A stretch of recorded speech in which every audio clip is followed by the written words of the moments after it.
şəhidimiz Qafarov Zərbəli Vidadioğlu.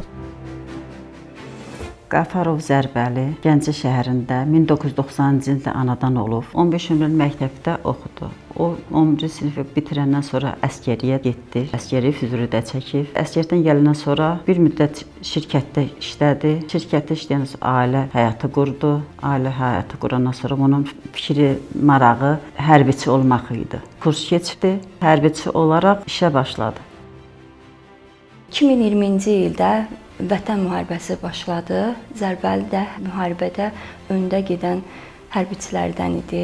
Düzdür, gec-gecə əlaqə saxlayırdı bizlə, amma hər zaman çalışırdı ki, bizlə əlaqə saxlasın.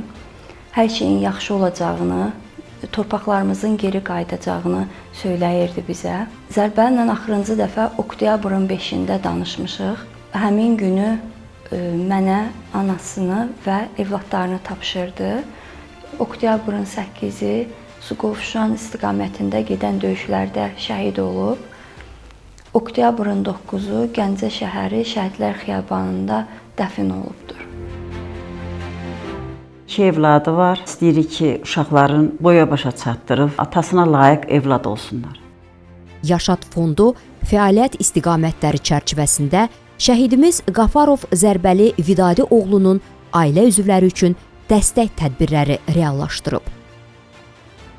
Onun övladları Xalidə və Həsən fond tərəfindən gerçəkləşdirilən müxtəlif tədbir və layihələrin iştirakçısı olub.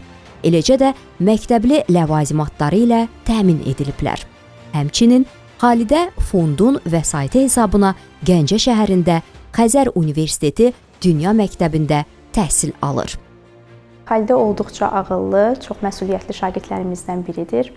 Biz çox şadıq ki, Xalidə bizim məktəbimizdə təhsil alır və çox şanslıyıq ki, Xalidə kimi bir çox şəhid övladına dərs keçmək şansımız yaranıb. Yaşad fondunun hesabatları və xərclənən vəsaitlərlə bağlı ətraflı məlumatı yaşad.gov.az rəsmi internet saytının hesabatlar bölməsindən əldə etmək mümkündür.